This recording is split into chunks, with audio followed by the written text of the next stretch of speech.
Welcome to Nomad PHP Lightning Talks. I'm Joe Ferguson. Nomad PHP Lightning Talks are 10-minute talks that give a high-level overview or an in-depth look at a small portion of a PHP-related topic. Lightning Talks are a great way for new speakers to build their speaking resume and for long-time speakers to test drive new talk ideas. Right now we have Sean Prunka, and his talk is called Managing Time. Please make sure you visit Join.in right after the talk and leave Sean some feedback. Sean, I'm going to change it over to you. Hello, Sean Prunka, and this Nomad PHP Lightning Talk is all about being in the zone, that single-minded state where we are at peak efficiency and productivity. I do have to preface this with the fact that almost all the tips and tricks that are presented here will rely on team buy-in and management support. And I will probably mention that at least a couple more times. So, since we're here to remain in the zone, distractions are bad. With this talk, I hope to help you answer why distractions are bad for productivity and efficiency, how we can minimize the interruptions, and what can be done to mitigate the issues that distractions cause. So, why are distractions such a bad thing? Well, we're most productive when we're in the zone. Well, this is represented by a 10 on our arbitrary make-believe efficiency metric here. And it takes ramp-up time to get to that point. The brown line represents the ideal situation. You ramp up, you stay in the zone until quitting time. That might be the end of the day, or it might be the end of the task. Doesn't really matter. You're in the zone, you're working on your task, you're at peak productivity and peak efficiency. So the red line represents what happens when you get interrupted early in your ramp-up time. You get knocked back out of the ramp and you had to start all over again. So you've lost all that time. You can look at the chart and see exactly what make-believe time you've lost there. The light blue and yellow lines represent an interruption that occurs roughly midway through your ramp-up. The yellow is a short distraction, while the light blue is for longer distractions. Short distractions still represent downtime and the need to ramp up, but the ramp up should go a little bit more quickly due to the last train of thought still being fresh in your mind. Longer distractions are worse, and they slow down your ramp up time a little bit because you have new thoughts that are fresh in your head, and they're not related to the original task. At that point, sometimes it's better to switch tasks completely or use some downtime tips that we'll cover later so that you can start fresh and have a normal ramp-up time. The dark blue line represents the interruption after you've already hit your peak. You're in the zone, boom, you're knocked out. It doesn't matter whether this is a short interruption or a long interruption. It's going to take you forever to get back up into the zone because it's just you got knocked out. It's just a very complex situation to be so intently focused on something and then to have it just dropped out from underneath you. So what different distractions do we face during a given day? Well, there's avoidable and unavoidable, and there's internal and external. If you notice, as I switch back and forth, a lot of the unavoidable ones are externally caused. Half of the avoidable ones come over here as internally focused. So, the fear of missing out is one of my biggest distractions. I've managed to cut out most of my external distractions. Not entirely, but mostly. So Twitter, Facebook, IRC, these things just suck up my time if I let them. And we've all been there. We're watching that latest Nomad Lightning Talk on YouTube, and we see something that's related.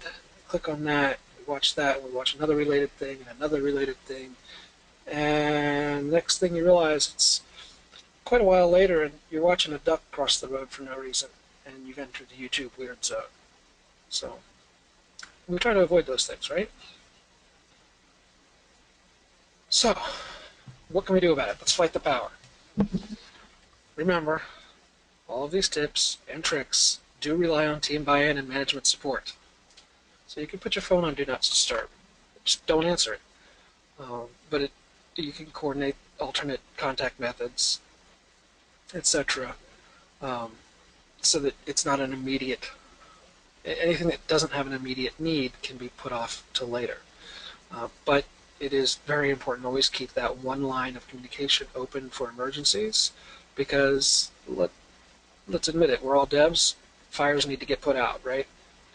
So you need to keep that one line available somehow, whether it's a separate communication venue or whether it's a special notification within a normal communication venue.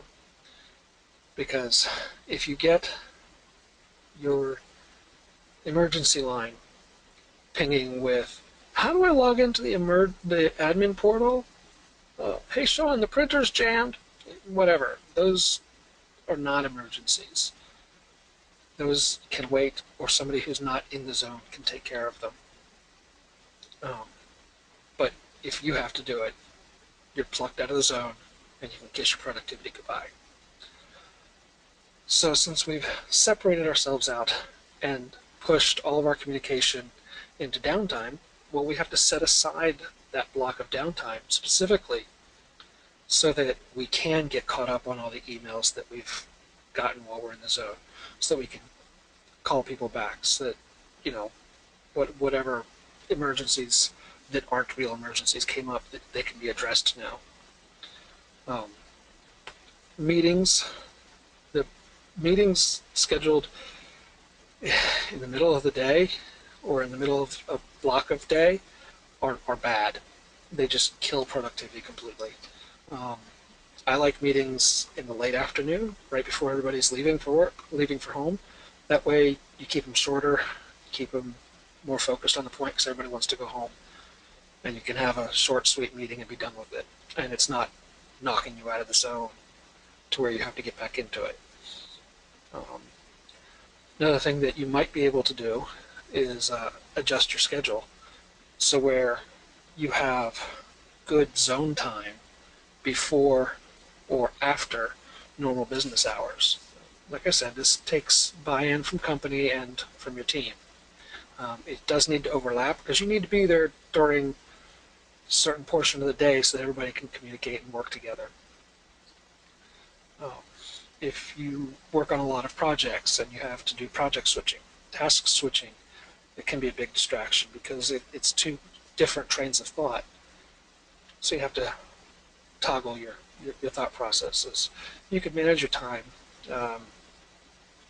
chunk it down into half a project every other, half a day per project, or however it works out good for you. What about those internal downtime, those internal distractions? Well, I hate it when the man blocks my site. I mean, we're all adults, so don't be blocking my sites. But if the fear of missing out, FOMO, does hurt your productivity, like it does mine, you can edit your Etsy hosts file or just close your tabs and get those out of the way, and out of sight, out of mind. If you have a mental block, you can reach out to your coworkers or community for help, and hopefully you can get back up into the zone quickly. If you can't do that, take a break, clear and declutter your head.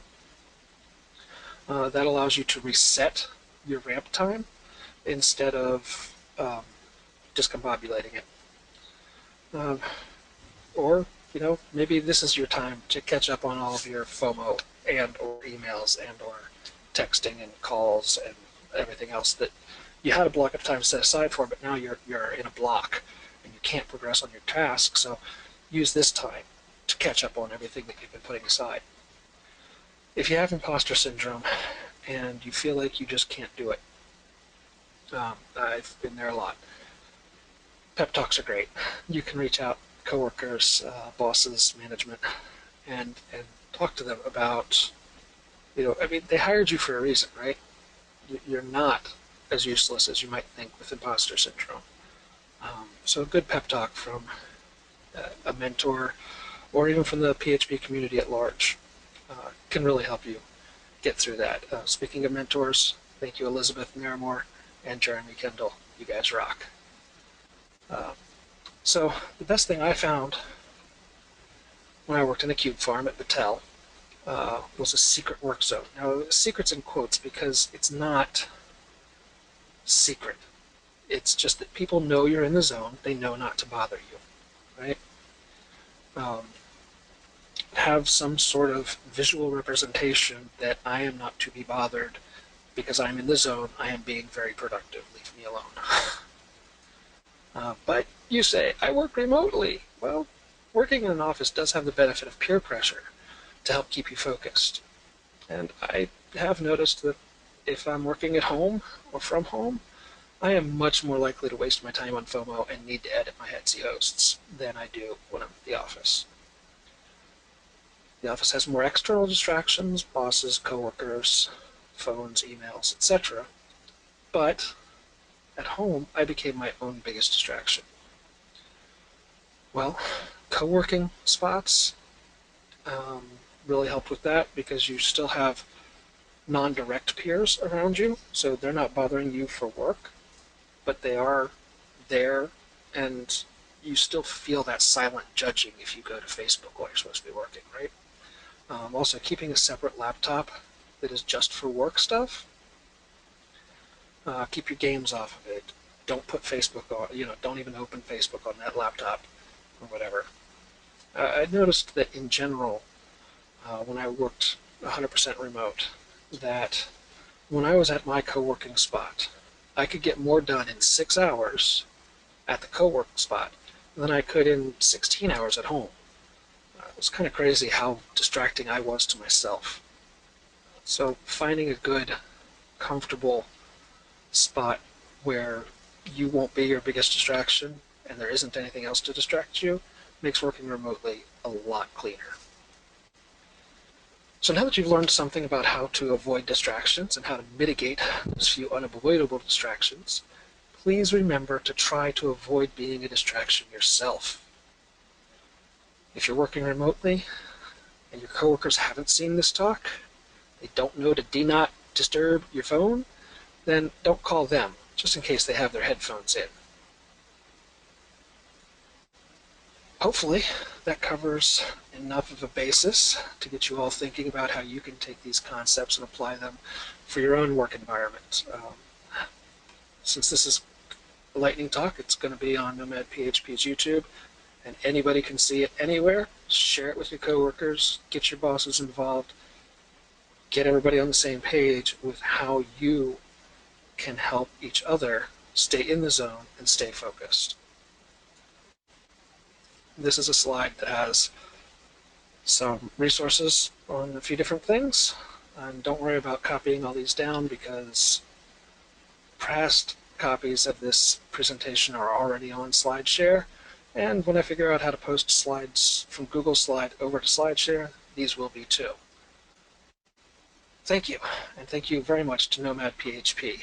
This is me. If you want to reach out to me for any reason, Radon joined in, old style, new style. Reach me on Twitter at Sprunka, email sprunka@gmail.com, and just about anywhere you find a Sprunka, it's probably me. Thank you. Thanks for joining us for another Nomad PHP Lightning Talk.